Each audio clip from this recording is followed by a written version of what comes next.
Hey MD, what's up? It's Dorian Yates here from Temple Gym in Birmingham, and yeah, I was just talking to Robbie about the roundtable that was recently held and some of the rumours back in the day about the bodybuilders.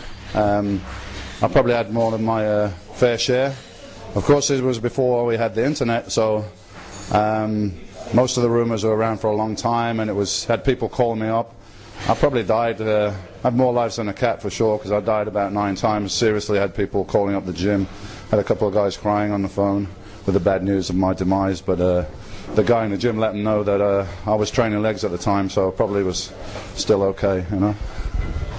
Yeah, one of the really widespread popular rumours was because I had a habit, I used to train late morning, go home, have my lunch, and every afternoon I would go and have a nap. It was religious. Every afternoon, 2 hours nap, so I'd disappear. Nobody would hear from me. And so the rumour started that somehow I was having afternoon dialysis every day for a couple of hours. I'm not really sure how that works, but anyway, that rumour stayed around for a long time. And then one very widespread rumour, again, I don't really understand how this is supposed to work, but anyway, apparently I took out some of my blood at night before I went to sleep, mixed it with some growth hormone, put it back in the fridge, and then in the morning inject it all back in. Anyway, I'm not sure how that was supposed to work, but it was a pretty persistent rumor. Of course, they're all false rumors, but it's kind of entertaining. And then the other one that's a little bit more disturbing is the supposed steroid cycle, Dorian Yates cycle that I've seen on the internet. And the thing about that is, unfortunately, some people might take it seriously. The amount of stuff that's on there is probably lasts a pro bodybuilder for the whole year, and it's down for a week. And half the things on there, I don't even know what they are. I've never even heard of them, so it's definitely not the Dorian Yates course, so please don't follow it. Another thing I noticed on the roundtable, the guys are talking about the psychology and mind games and stuff like that, and apparently Sean got to a few people, but I couldn't really say that anyone got to me, because it wasn't really a plan on my part. It's more like my personality, but I chose to stay kind of secluded most of the year. Even in the gym, the guys in my own gym wouldn't see me. I'd be always covered up. I'm not interested in showing off in the gym. I know what I'm doing. I know what I'm aiming to achieve, so I'm always covered up in the gym. Plus I was in England most of the time, so the guys couldn't see me day in, day out. They can see each other in Gold's Gym or whatever gyms out in California. You know, hey, Flex is looking big, Sean's looking smooth, whatever. They didn't see me all year round, and I guest posed quite infrequently. My guest posings were very, very popular because I didn't pose every weekend, so it was somewhat inaccessible. So all year round, I know the guys were thinking about me. You know, what's Dorian doing? What's he looking like? This is playing on their mind. And when I turn up at the contest, of course, then I've got the goods. So it's game over. I can't really say that anyone had any kind of effect on me. Sean probably irritated me a little bit, which just gave me extra motivation. So thanks for that, buddy. But yeah, nobody could really penetrate me mentally. It's not possible. Yeah, another thing I used to do is that at a contest, I would purposely keep covered up until the last minute. I remember my first Mr. Olympia experience backstage, and I was there near to Lee Haney, and you know, he was pumping up and everything, had his tracksuit on, and like at the last minute he took his track top off and his back was to me, and I was like, holy shit, that's some thick back, you know. So I always remembered that, and I made a point. I knew everyone was waiting to see what I looked like. They hadn't seen me all year, so they're all waiting. It's all in their mind, you know, they're anticipating, which is taking away their energy. So I'd leave it to the last minute to take off my clothes, pretty much. I would stay in a private room.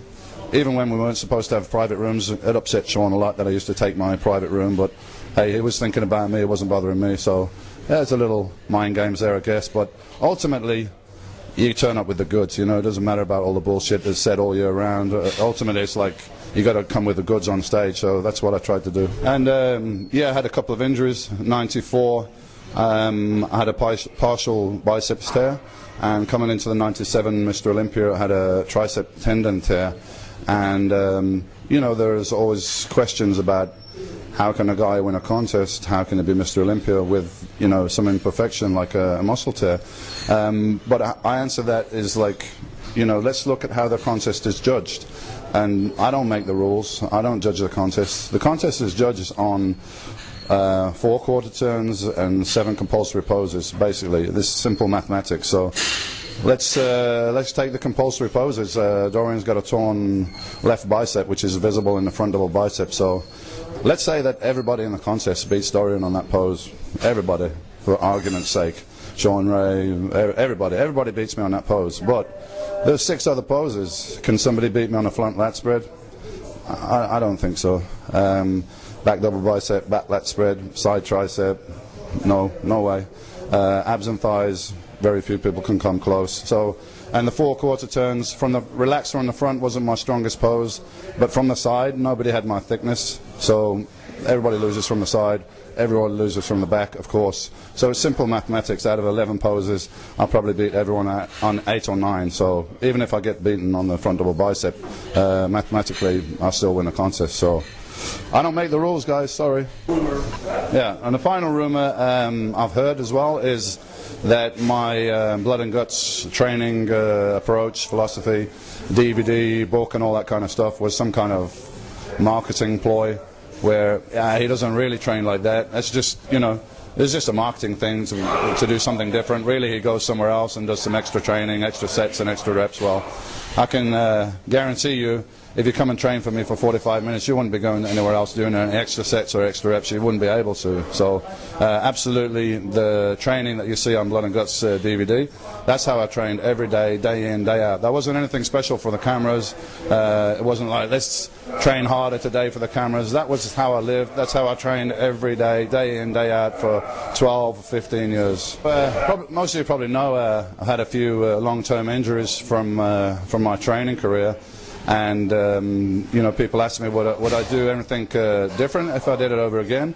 Probably I would be a little bit more careful with my training as far as the poundages and intensity coming up to a contest, because you're more vulnerable then to injury, and actually you're not taking enough calories to build any muscle, so there's no real point to be doing force reps and negatives, all that kind of extra stuff. So I'd probably be a little bit more careful coming into a contest as far as the injury risk. Both the serious injuries I had was in the last 6 weeks before a contest.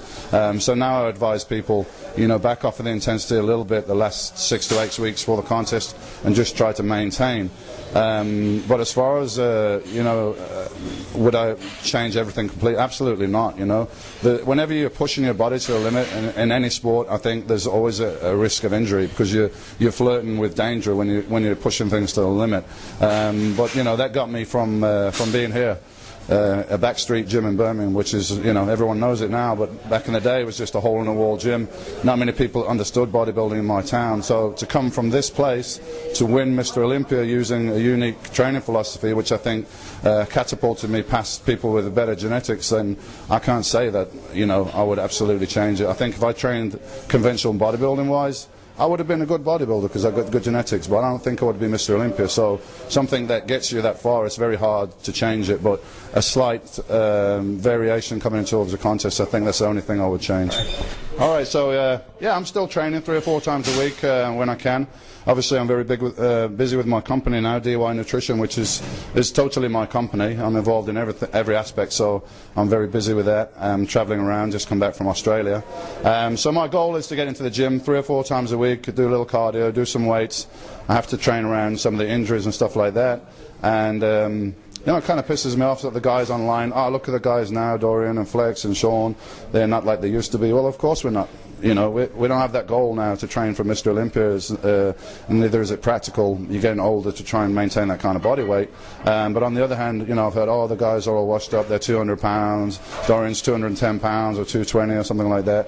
Well, I'm here with Robbie with the camera, and we're just going to stand on the scales so we can put stop to that rumour.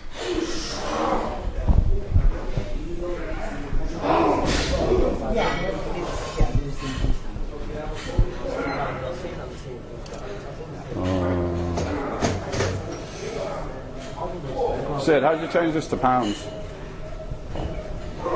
You can't change that to pounds. It's only kilograms, and he gives in pounds here anyways. Yeah. Alright.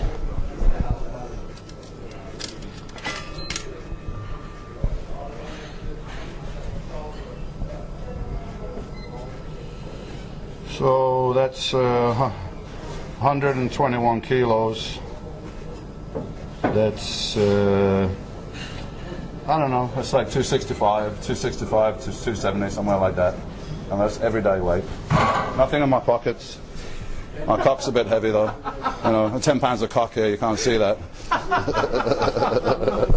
Alright, so I'd like to thank Steve Bleckman at MD and thank all the readers and the viewers for all the support I've got and the feedback on my column and everything.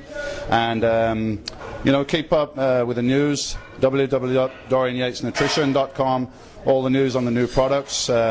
We've got a brand new product coming out this month called GH Blast, which is totally unique, nighttime growth formula.